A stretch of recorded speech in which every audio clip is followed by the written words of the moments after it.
문보다 소중한 게 없고 그 문을 지키냐 못 지키냐는 전쟁의 승패를 가름하는 경우가 많이 있죠. 적군을 막기 위해서는 문을 절대로 빼앗기면 안 되고, 반대로 적군을 공격하기 위해서는 반드시 성문을 뚫고 들어가야 된다는 걸 너무 우리는 잘 알고 있습니다. 오늘 성경은 우리에게 하가다를 통해 마음의 문지기를 세우도록 이 잠언 4장 23절 말씀을 통해 몇 가지 교훈을 하고 있습니다. 첫째는 마음속의 전쟁터라는 걸 성경은 우리에게 정확하게 가르쳐 주십니다. 여러분, 세상에 갈등과 다툼도 있고 고민도 있고 괴로움도 있고 아픔도 있지만 알고 보면 그 모든 것의 승패는 마음의 전쟁에 의해 좌우된다는 것. 그래서 다른 전쟁에 혹시 실패할 수는 있지만 마음의 전쟁만은 반드시 승리해야 된다는 게 오늘 말씀의 내용입니다. 둘째는 전쟁의 승리를 위해 꼭 해야 될 일은 우리가 할 일이 없습니다. 우리는 문지기 역할을 잘해야 된다는 거죠. 문지기 역할을 잘할 때 결국은 전쟁에 승리하게 된다는 것입니다. 셋째는 그 문지기 역할을 어떻게 하는가? 나의 정체성을 정확히 알고 말씀이 내게 말한 대로 말하는 능력을 깨달아야 된다는 거죠. 이것은 하루아침에 되는 게 절대로 아닙니다. 오늘 우리가 본 영상에서 그 황량한 사막에 하루 한 걸음이 너무 미미해 보였지만 지속적으로 그 황량한 사막에 씨를 뿌릴 때 나중에 여의도의 9배 800만 평의 그 사막이 아름다운 숲과 물이 흐르고 온갖 가축이 사는 아름다운 땅으로 변하듯이 지속의 능력 외에는 다른 능력이 없음을 오늘 우리에게 가르쳐 주고 있습니다. 특히 오늘 말씀을 보면 창세기 2장 15절을 우리는 문지기 사명, 이 문지기 사명이라고 명칭할 수가 있습니다. 지키라는 말씀이 하나님께서 사람에게 주신 첫 번째 명령문이거든요. 에덴 동산을 창설하셨습니다. 너무너무 완벽한 환경, 너무 좋은 조건을 완벽하게 만들어 주셨어요. 그리고 그 조건이 절대로, 에덴이라는 곳이 딜라이트, 기쁨이란 뜻인데 절대로 기쁨을 주는 게 아니라 경작하고 지킬 때만 기쁨을 누릴 수 있다. 지킬 때만, 샤마르, 이 지키다라고 말씀하신 이 말씀을 오늘 그대로 모든 지킬 만한 것 중에 더욱 내 마음을 지키라 명령하고 계시죠. 다시 한번 읽어봅시다. 시작. 모든 지킬 만한 것 중에 더욱 내 마음을 지키라. 여러분, 사람이 살면서 건강 지키는 거 너무 중요합니다. 우리가 명예를 지키는 것, 관계를 끝까지 잘 지키는 것 너무 중요해요. 부부가 결혼하는 것도 소중하지만 부부 관계를 잘 지키는 것, 신뢰관계와 사랑의 관계를 지키는 것, 자녀를 낳는 것 너무 소중하지만 부모와 자녀가 서로 존경과 이 자녀를 잘 양육하는 것 너무 중요하죠. 살면서 하나님께서 우리에게 주신 복들이 참 많은데 물질의 복, 명예의 복, 권력의 복 반드시 우리에게 주시기를 원하시죠. 영혼이 잘 되고 범사가 잘 되고 강건한 복을 주시기를 원하는데 사실은 그보다 중요한 건 그걸 잘 지키는 겁니다. 아무리 돈을 많이 주셔도 지키지 못하면 받은 것이 큰 고통과 저주가 되거든요. 솔로몬이 얼마나 지혜를 받았습니까? 이름이 솔로몬이잖아요.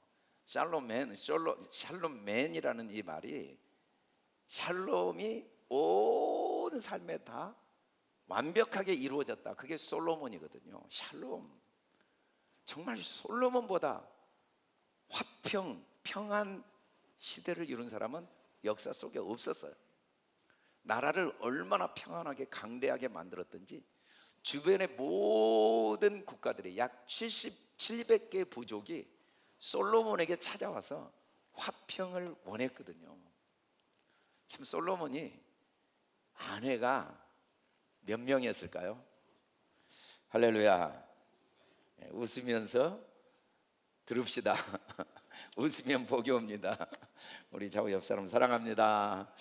축복합니다. 아내가 몇 명이었냐면 700명이었어요. 후궁이 몇 명이었을까요? 300명이었어요. 아니, 대부분 아내가 더 적잖아요. 후궁이 많고. 아내를 얻고 싶어서 얻은 게 아니에요. 700개 부족들이 자기 딸을 아내로 바친 거예요. 솔로몬과 화평을 이루기 위해서. 너무 지혜롭고 너무 권력이 세고 너무 부유하니까 다 솔로몬에게 아내를 갖다, 여자 딸을 주는데 어떻게 첩으로 두겠어요? 명색이 공주들인데. 그래서 아내가 700명이 된 거예요. 700명. 그런데도 불구하고 참 불행한 인생을 마쳤고 그 자녀들이 불행했어요. 그 많은 것을 받았지만 마음을 지키지 못했거든요. 여러분, 지켜야 될 게 너무 많습니다. 여러분 꼭 잘 지키세요. 돈도 꼭 지키시고 권력도 지키시고 명예도 지키시기 바랍니다. 집도 잘 지키시고 다 지키세요. 그러나 마음을 지키지 못하면 그 모든 게 결국은 무거운 짐이 되고 저주가 되고 자신과 가정과 자녀들에게 반드시 걸림돌이 된다는 걸 성경은 우리에게 분명히 교훈하고 있습니다. 반대로 여러분 혹시 다 잃어버려도 마음을 지키면 천대까지 반드시 복을 받는다는 게 성경의 교훈입니다. 아멘. 우리가 지킨다는 건 첫째는 들어오는 걸 지켜야 돼요. 아무거나 받아들이면 안 됩니다.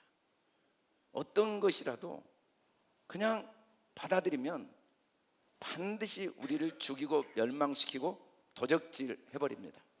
그래서 들어오는 것을 항상 확인하고 받아들여야 돼요. 두 번째는 반드시 나가는 걸 잘 지켜야 됩니다. 아무거나 내보내면 안 돼요. 보내고 싶다고 그냥 보내버리면 그게 반드시 나에게 부메랑이 되어서 나와 남과 하나님께 범죄하게 되고 고통을 줍니다. 그래서 우리는 아무리 내보내고 싶어도 잘 살펴서 꼭 필요한 것, 이게 진짜 하나님의 뜻에 맞나? 이게 진짜 나와 남에게 덕이 되는가를 확인한 다음에 내보내야 됩니다. 그런데 이게 이 샤마르란 말이 그냥 뭐 이리 대충 지키는 게 아니에요. 샤마르라는 히브리어 그림 문자가 가지고 있는 의미는 철저하게 마음과 뜻과 힘을 다 해, 감성과 이성과 습성을 다 해서 매 순간 비교, 이게 하나님 뜻인가 아닌가를 살펴서 철저하게 경계를 하는 거죠. 잠시도 우리가 의식을 잃어버리면 안 돼요. 철저하게 깨어 있어야 됩니다. 그래서 너희들은 자다가 깰 때다. 아멘. 항상 깨어 있어야 됩니다. 깨어서 잘 지켜야 된다고 성경은 말씀하고 있어요. 왜 그렇게 마음을 잘 지켜야 되는가? 크게 한번 읽어봅시다. 시작. 생명의 근원이 이에서 남이니라. 아멘. 생명, 참된 행복, 참된 의미, 참된 가치, 참된 삶, 이걸 생명, 조예라는 단어 속에 요한복음 1장부터 20장까지 조예, 생명이 뭔가? 참된 평안, 참된 자유, 참된 행복, 참된 의미와 가치는 오직 마음에서만 납니다. 사람들은 다 지킵니다. 돈도 잘 지켜요. 명예도 지킵니다. 자기 유익도 지키고 건강도 지켜요. 그런데 마음을 지키지 못하면 생명은 없어요. 평안은 없습니다. 기쁨은 없고 가치와 의미는 절대로 누리지 못하지만 반대로 우리가 모든 걸 잃은다 할지라도 마음을 지키면 행복은 빼앗기지 않습니다. 기쁨은 빼앗기지 않습니다. 자유는 절대로 빼앗기지 않습니다. 삶의 의미와 가치를 절대로 잃어버리지 않습니다. 이 마음이 모든 것의 출발점이라고 성경은 분명히 말하죠. 같은 상황에서 성경은 우리에게 같은 감옥에 있어도 사람이 마음가짐에 따라 결과가 완전히 다른 모습을 보입니다. 유라굴라 광풍을 맞을 때 사도 바울은 하나님이 이 광풍 속에 두신 뜻이 있다는 걸 확신했기 때문에 오히려 그때 하나님의 능력을 경험하게 되지만, 마음을 지키지 못한 사람들은 물에 빠져 죽으려고 합니다. 너무 두려워서. 광풍은 광풍에 불과하지 두려워해야 될 일은 아니지만, 마음을 못 지키면 그게 두려워할 일로 착각을 하게 돼요. 그래서 우리는 제일 중요한 게 에덴 동산을 이루는 게 아니고 내 마음을 지키는 것이라고 성경은 분명히 말씀하고 있습니다. 그런데 이 마음이 지켜지기가 어려워요. 공격하는 이 원수가 한순간도 쉬지 않고 우리를 공격하고, 우리는 이 원수의 공격을 이길 힘이 아예 없어요. 같이 한번 읽어봅시다. 시작. 여호와께서 사람의 죄악이 세상에 가득함과 그의 마음으로 생각하는 모든 계획이 항상 악할 뿐임을 보시고. 사람이 하는 생각 중에 그래도 좋은 생각 많이 있죠. 그래도 누가 보아도 선한 생각이 분명히 있어 보입니다. 그건 우리의 착각이에요. 사람의 생각은 성경이 분명히 모든 계획이 항상 악하다, 분명히 악해요. 이건 어쩔 수가 없어요. 저나 여러분이나 지나온 모든 믿음의 선배들이나 앞으로 나올 후손들이나 사람의 생각은 어쩔 수 없이 악합니다. 왜 그런가? 에레미야 선지자는 이렇게 이야기해요. 같이 읽어봅시다. 시작. 만물보다 거짓되고 심히 부패한 것은 마음이라 누가 등이 알리오마는. 세상에 부패하고 썩고 냄새나는 게 얼마나 많습니까? 여러분, 아무리 고약한 냄새를 풍긴다 할지라도 성경은 내 마음보다 고약한 냄새를 풍기고 내 마음보다 부패해 있는 것은 없다고 분명히 말씀을 해요. 이것보다 인정하기 힘든 게 없어요. 목사님, 그래도 그렇게까지는 아닌 것 같은데요. 제가 뭘 그렇게까지 썩은 냄새가 납니까? 제가 뭘 그렇게까지 부패했습니까? 라는 생각이 들 수밖에 없지만, 그렇다고 해서 성경이 틀릴 수는 없습니다. 성경은 분명히 사람 마음은 부패했다고 분명히 말씀을 해요. 그래서 이 부패한 마음으로 아무리 싸워도 못 이기죠. 물론 사람 마음에는 성령의 소욕도 있습니다. 육체의 소욕은 성령을 거스리고 성령은 육체를 거스리나니. 물론 우리도 착한 마음이 있고 우리도 의로운 마음이 있고 깨끗한 마음이 있습니다. 없다는 건 아니에요. 그런데 문제는 뭐냐면 이 둘이 서로 대적하고 있다는 거예요. 정말 치열한 전쟁은 중동 지역이 아니라고 성경은 말해요. 우크라이나와 러시아가 아니에요. 진짜 치열한 전쟁은 사람 마음 속에 일어나고 있는 거죠. 그 눈에 보이는 전쟁은 각 사람에 있는 부패한 마음 속에 전쟁에서 패배한 모습을 겉으로 드러내고 있을 뿐이지, 마음의 전쟁에 승리했는데 이 세상에 눈에 보이는 전쟁이 일어날 방법은 전혀 없다는 것입니다. 마음의 전쟁에 승리했는데 이 세상 삶의 갈등과 고통, 후회와 자책, 분노, 불안과 두려움, 이런 감정을 경험할 이유는 절대로 없다는 겁니다. 우리는 불안하죠. 두렵습니다. 때로는 마음에 결핍으로 인한 두려움도 있고 또 오해와 갈등으로 인한 분노도 있습니다.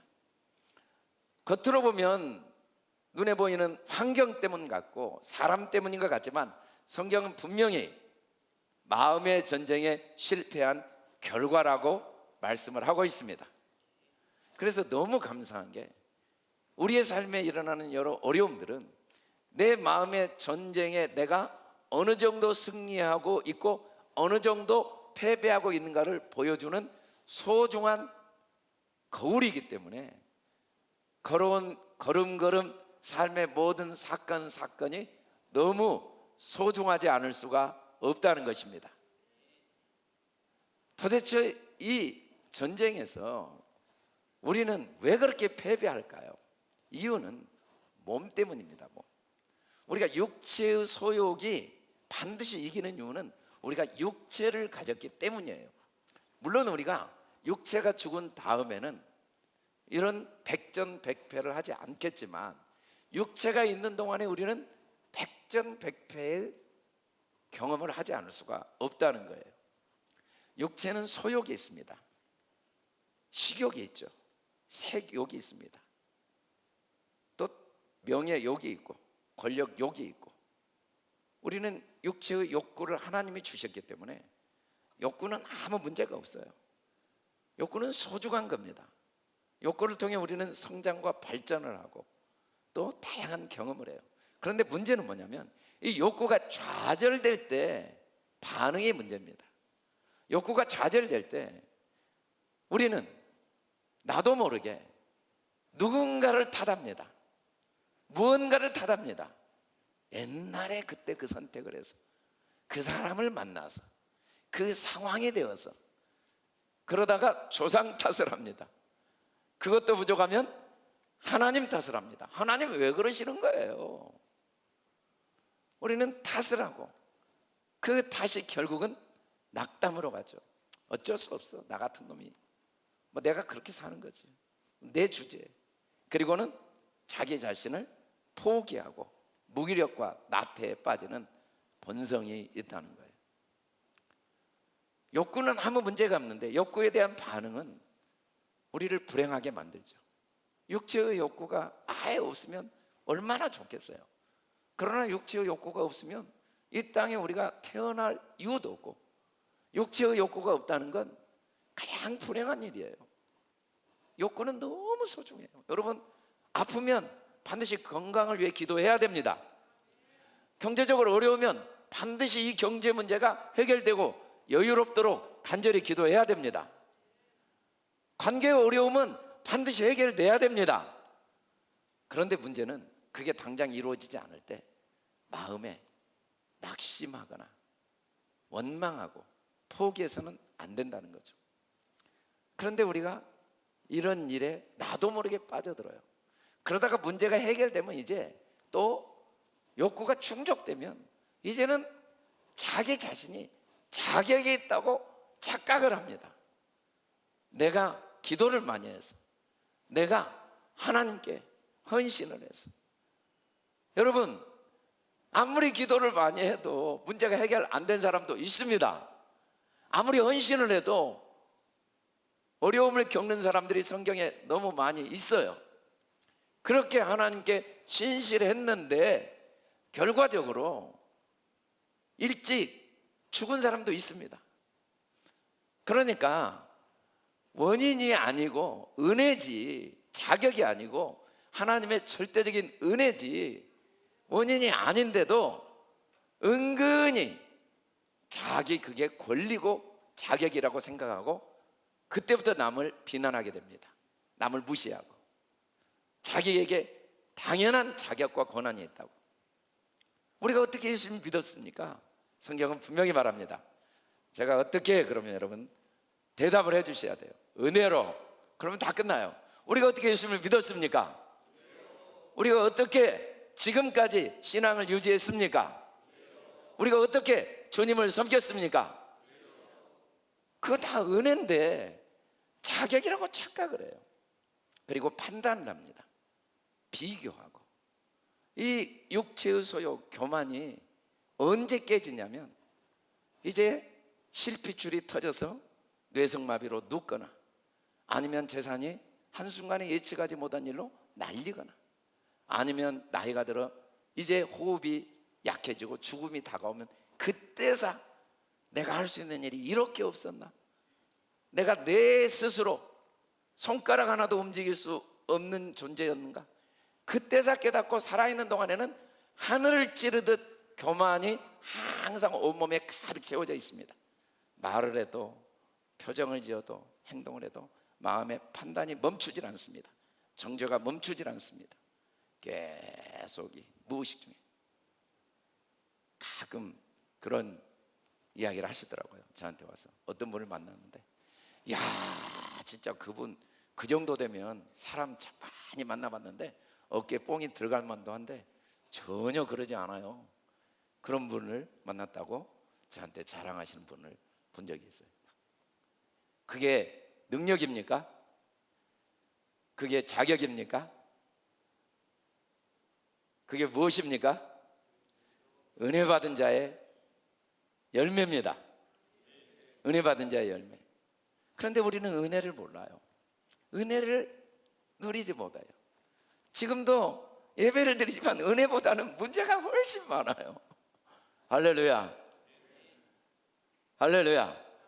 우리가 은혜 외에 다른 걸 받은 적이 없어요. 고난도 은혜고, 실패도 은혜고, 아픔도 은혜고, 물론 성공도 은혜고, 여유도 은혜고, 능력도 은혜고, 문영도 은혜지만 은혜를 못 깨달으니까, 은혜 아닌 게 없는데도 은혜를 못 깨달으니까 그게 우리의 육체의 소욕이죠.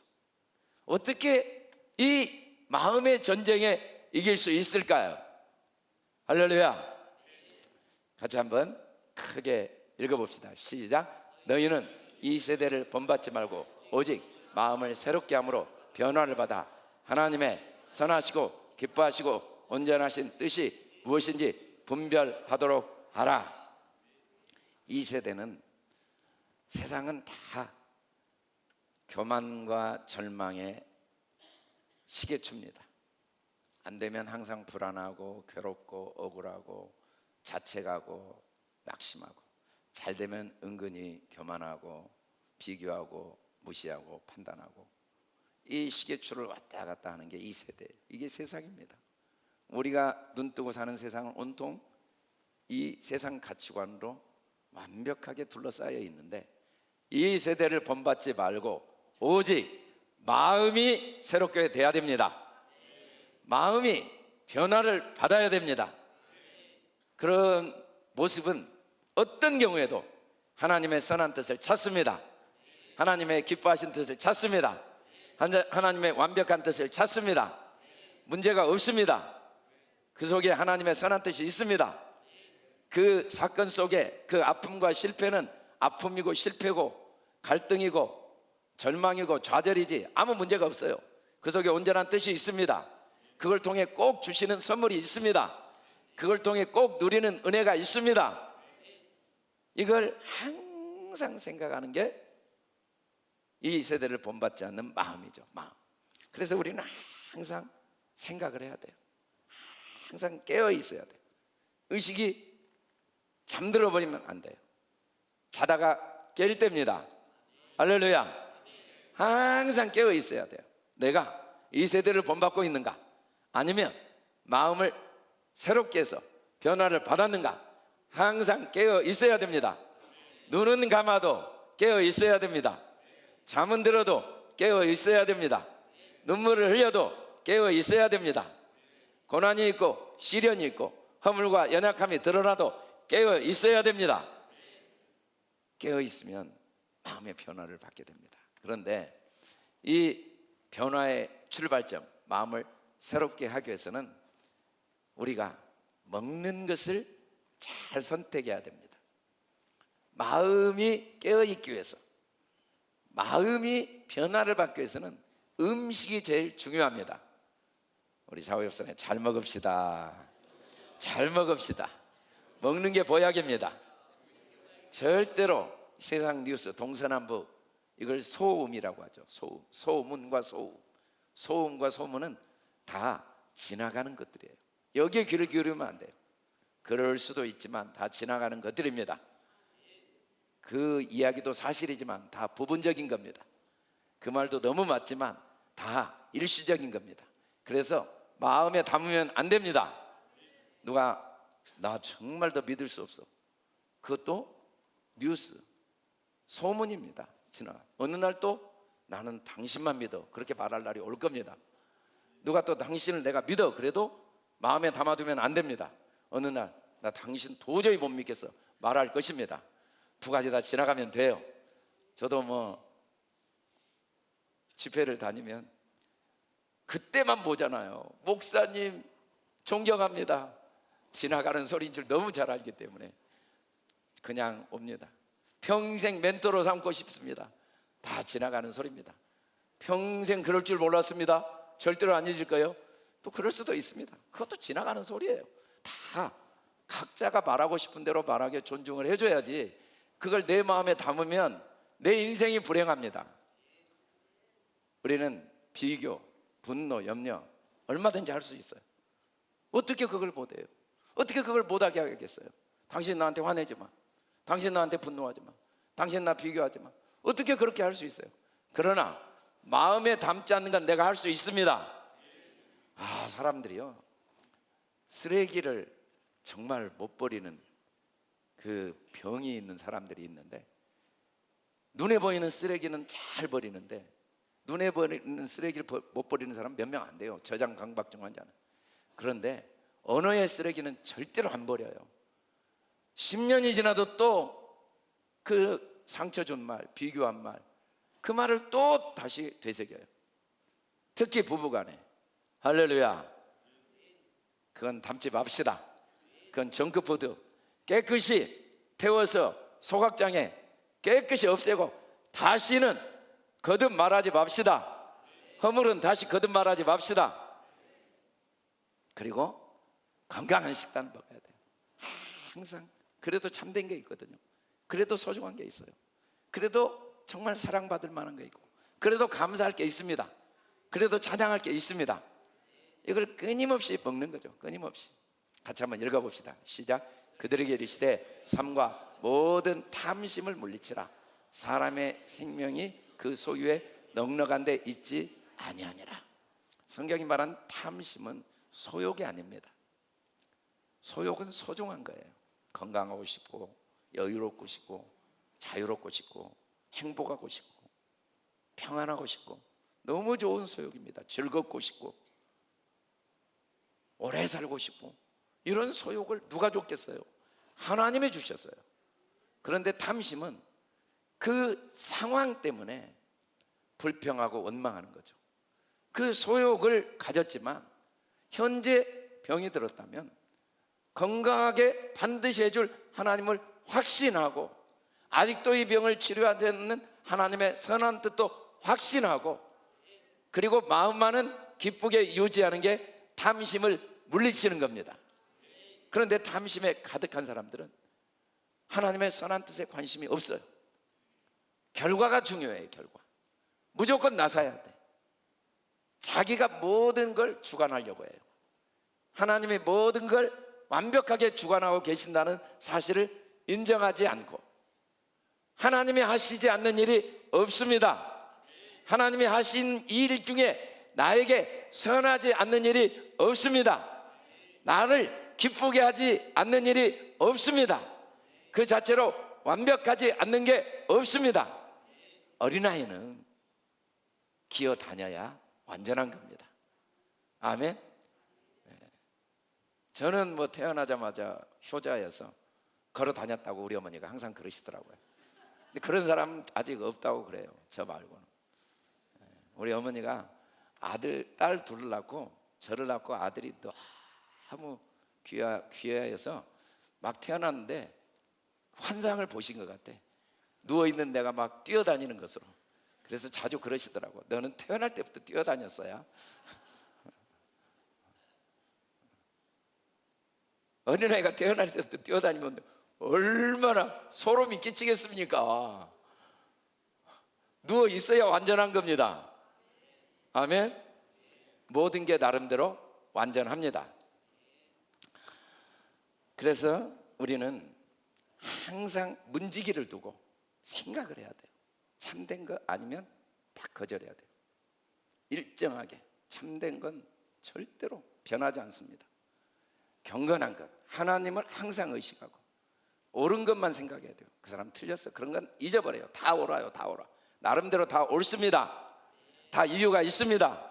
다 맞습니다. 그 사람 이상한 거 없어요. 다 그 사람 나름대로 최선을 다하고 있습니다.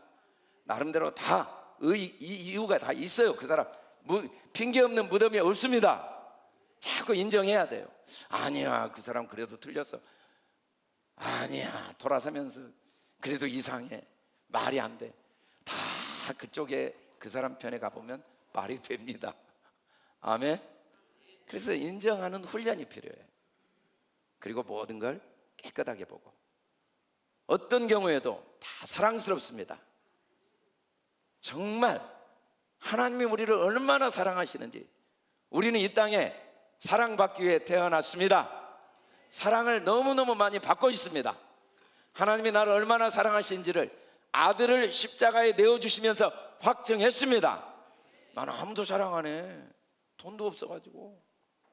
이렇게 외적으로 장애도 있고 아무도 나를 사랑 안 해 라는 착각은 절대로 받아들이면 안 되고, 나는 하나님이 나 하나만 있어도 온 우주를 창조하시고 나 하나를 위해 자기 생명을 내어주기까지 사랑받는 사람입니다.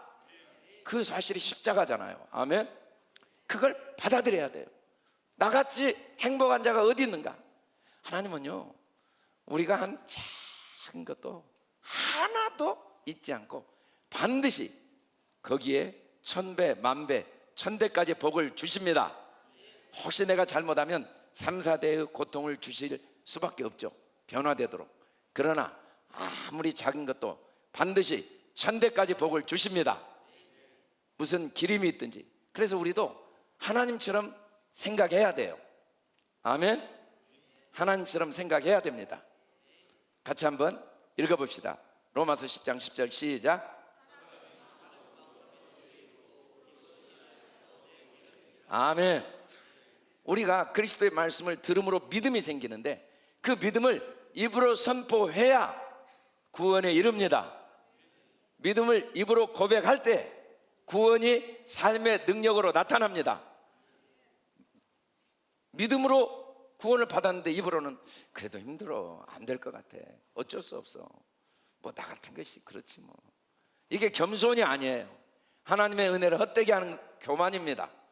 우리는 입술을 딱 지켜야 돼요. 하나님이 주신 것은 두려워하는 마음이 아닙니다. 사랑의 마음입니다. 능력의 마음입니다. 절제의 마음입니다. 아멘. 우리가 두렵죠? 상황이 어려우면. 당연하죠. 아니에요. 상황이 어려운 것과 두려움은 아무 연관성이 없습니다. 병이 들어서 우리가 치료가 불가능하다는 의사의 이야기를 들었죠. 그것과 두려움은 아무 연관성이 없어요. 그건 그냥 병이에요. 그건 고난입니다. 실패입니다. 연약함입니다. 허물이에요. 더 이상도 아니에요. 그것과 두려움은 아무 연관성이 없습니다. 마음은 상황에 좌우되는 게 아니라 말씀에 좌우돼야 됩니다. 아멘. 그리고 마음으로 믿었던 걸 입으로 선언해야 됩니다. 하나님이 분명히 말씀하셔서 두려워 말라. 아멘. 내가 너와 함께함이라. 놀라지 말라. 내가 너를 도와주리라. 내가 의로운 오른손으로 너를 붙들리라. 아멘. 그래서 우리는 두려움이 확 밀려오면 너희는 가만히 있어서 오늘날 여호와께서 너희를 행하신 일을 성경을 살펴봐야 됩니다. 아멘. 하나님을 잘 살펴보고 마음만은 즐겁고 평안하고 강하고 담대하게 유지합시다. 아멘. 그게 하루아침에 되는 게 아니에요. 우리 요한복음 15장 7절을 읽어봅시다. 시작. 너희가 내 안에 거하고 내 말이 너희 안에 거하면 무엇이든지 원하는 대로 구하라. 그리하면 이루리라. 아멘. 여러분, 하나님은 자기 형상대로 우리를 만들어 버리셨습니다. 우리를 자기 형상으로 보십니다. 우리를 그리스도로 보십니다. 우리를 보배로 보십니다. 아멘. 놀라지도 않으시고 우리 같이 한번 얼굴을 보고 놀래면서 야 진짜 바보네요 하고 인사 좀 합시다. 우리 두 사람씩 야 진짜 바보네요.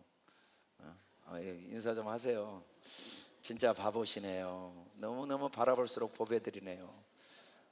보면 또 놀래야 돼. 보배네. 아 바보. 보니까 또 바보. 보니까 바라볼수록 보배드려요. 아멘. 우린 다 바보들입니다. 아멘. 보면 볼수록 보배들이 좌우에 있어요. 아멘. 할렐루야. 다시 한번 우리 인사합시다. 참 바보시네요. 이리 봐도 보배고 저리 봐도 보배고 갑자기 봐도 보배고 온 세상에 보배들이 가득하잖아요. 아멘. 언제? 하나님이 우리를 그의 형상으로 만드셨으니까. 근데 사람은 자기 탐심으로 하나님을 만들어버려요. 자기 속에 하나님을 집어넣어버려요. 그래서 하나님을 자기 수준으로 말해요. 하나님이 나 싫어하신 것 같아. 하나님이 그 사람이 싫어해. 하나님이 그 일을 아주 나 괴로워라고 주셨어. 자기 탐심으로 자기 기준으로 하나님을 자기가 만들어버립니다. 하나님은 자기 형상으로 우리를 만들었지만 사람은 자기 탐심으로 하나님을 만들어서 고통을 당하고 있어요. 그래서 예수님이 뭐라고 하십니까? 너희가 내 안에 거하여라. 나를 네 속에 집어넣지 말고 네가 내 속으로 들어와라. 아멘. 모든 사람을 보배롭게 봐라. 모든 사건을 소중하게 봐라. 모든 일이 하나님이 나에게 주신 선물로 제발 봐라. 하나님의 수는 도저히 이해가 안 가요. 어떻게 하나님의 아들이 십자가에 못 박힙니까? 어떻게 이런 일이 일어날 수가 있습니까? 예수님이 기도하십니다. 아버지여, 이 잔을 내게서 옮기시옵소서. 그러나 내 뜻대로 마옵시고 아버지 뜻대로 하옵소서. 우리가 이해를 할 수가 없습니다. 도저히 이해가 안 돼요. 우리 같이 한번 이 욥기 같이 읽어봅시다. 시작. 내가 그 입술의 명령을 어기지 아니하고 일정한 음식보다 그의 입의 말씀을 귀히 여겼도다. 여러분, 이것은 정말 욥의 논쟁을 통해 하나님이 우리에게 정말 우리가 해야 될 일이 뭔가 수없이 많은 이야기를 해봤자 결론이 없어요. 그 시간에 음식을 일정하게 먹는 것도 중요한데 그보다 중요한 건 입의 말씀을 일정하게 먹어야 됩니다. 아멘.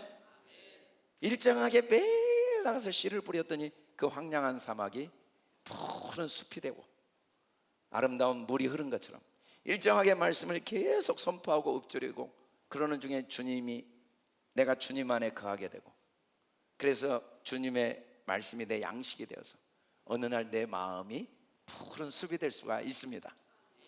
그래서 이번에 우리가 한 해를 시작하면서 하가다 캠프를 하게 됐어요.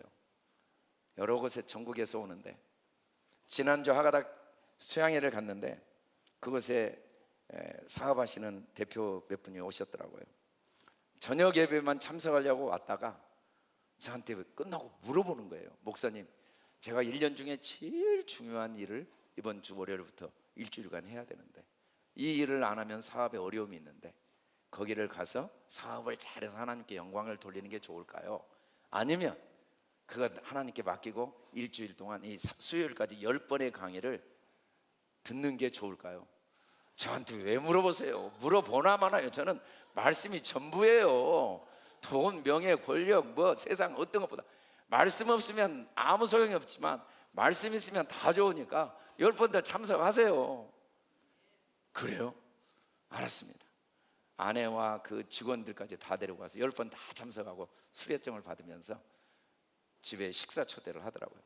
그리고 자기 인생에 자기도 참 뭐 박사학위도 몇 개 있고 뭐 뭣도 해보고 했는데 야, 결국은 사람 안 변한다. 하가다 안 하면 안 변한다. 그래서 이번 주도 휴가 내서 오겠다고 그러더라고요. 너무하신 것 같은데 사업도 해야 될 것 같은데 여러분, 그런데 우리 교인들이 등잔불 밑이 어둡다고 관심이 별로 없다는 게 참 가슴 아픈 일이에요. 여러분, 오늘의 한 시간이 하나님의 말씀 앞에 드려진 시간이 영원한 천대까지 복입니다. 저는 우리 아버님에게 너무 좋은 유산을 물려받았어요. 정말 정직하고 성실하게 사셨거든요. 그런데 동시에 망령된 습성을 물려받았어요. 분노를 물려받았어요. 아버님은 초등학교를 졸업을 못하고 4학년 때부터 이 지게를 지어서 어깨가 휘었거든요. 등짝에 상처가 크게 있었어요. 형님은 우리 큰아버님은 서울대를 들어가시고 자기는 초등학교도 못 나오고 할아버지가 그렇게 훌륭한 한학자인데 동네에서 제일 유명한 큰아들을 위해 작은아들을 희생시킨 할아버지로 인한 한을 7살도 안 된 저에게 매일 들려줬어요. 저도 한이 완전히 내 속에 가득해서 25살까지 나도 모르는 한으로 인생을 살았습니다. 야, 예수님을 믿은데요, 얼마나 기쁘고 좋던지요, 상상할 수가 없어요. 그 25년 동안 한 번도 누리지 못한 참된 자유와 평안을 누리는 그 기쁨. 그런데 그 기쁨이 이 망령된 습성을 못 이기더라고요. 25년 걸렸습니다. 25년. 정말 오랜 시간. 어쩔 때는 사랑은 오래 참고 한 단어를 하루에 1000번씩 3년을 읊조려 봤어요. 어느 날 말씀이 내 안에, 그 사막 같은 내 마음에 말씀이 심겨지더라고요. 여러분, 신앙생활 아무리 오래 해도요, 말씀에 목숨을 걸지 않는 사람이 신앙의 유산을 물려준 걸 못 봤거든요. 저는 기도했죠. 하나님, 제가 부모님에게 너무 좋은 것도 물려받았지만 이 한을 물려받아 우리 가정이 겪었던 고통이 너무 큽니다. 제가 아무것도 못해도 내가 정말 말씀 감사를 꼭 한 그루 오늘 심어서 오늘 하루를 감사로 살다가 하늘나라 가서 내 자녀, 내 후손들에게는 꼭 감사를 물려주고 싶습니다. 그렇게 하루하루 살다가 여기까지 오다 보니까 우리 부모님이 참 고생을 많이 해서 돈을 많이 버셨는데 하나님을 얼마나 뜨겁게 만났던지 저 때문에 하루 내 성경만 있다. 우리 손주들하고 매일 만나요. 우리 아이들하고 하루내 성경만 보고 하루내 기독교 방송을 보고 하루내 주님만 생각하다 하늘나라 가시면서 하나님께 다 헌금을 하고 가셨어요. 오남매가 아버지가 주신 유산이 하나도 없으니까 지금까지 얼마나 사이가 좋은지 몰라요. 참 신기하더라고요. 너무 사이가 좋아요. 신앙만 물려주니까 오남매가 너무 행복하게 살아요. 여러분, 신앙이 전부입니다. 다 줘보세요. 똥이 되고 아픔이 되고 갈등이 되고 고통이 되지만 말씀은 금입니다. 말씀은 생명입니다. 말씀은 천대까지 복을 주는 생명입니다. 우리 크게 읽어봅시다. 시작. 말씀이 생각을 바꾸고 생각이 삶을 바꿉니다. 나는 그리스도 안에서 새로운 피조물입니다. 아멘. 할렐루야. 아멘. 그래서 우리는 이제 한 해를 시작하면서 말씀으로 생각이 채워지도록 이번에 하가다 잠언 캠프를 갖고자 합니다. 탐심을 끊읍시다. 그리고 매 순간 감사를 선언합시다. 이 훈련을 인내로 받아서 우리의 마음의 문지기가 돼요. 문지기 없는 사람은 날마다 강도와 도적이 우리 마음을 매일매일 사로잡습니다. 비교, 판단, 정죄, 후회, 낙심, 원망, 불안, 두려움, 욕심이, 만족이 없습니다. 기쁨이 없습니다. 감사가 없습니다. 그러나 말씀에 문지기가 있는 사람은 고난도 시련도 실패도 은혜로 변화됩니다. 그때 배우는 소중한 선물이 있습니다. 깨닫지 못했던 겸손을 배웁니다. 또 다른 사람을 이해하고 아픔을 함께 나누게 됩니다. 아멘. 말씀에 문지기가 됩시다. 할렐루야. 우리 크게 한번 외쳐봅시다. 시작. 나는 오늘부터 하가다를 통해 내 마음에 문지기가 됩니다. 말씀이 나의 생각을 지키고 입술과 발걸음을 지킬 것을 선포합니다. 할렐루야. 아멘. 그래서 여기에 이렇게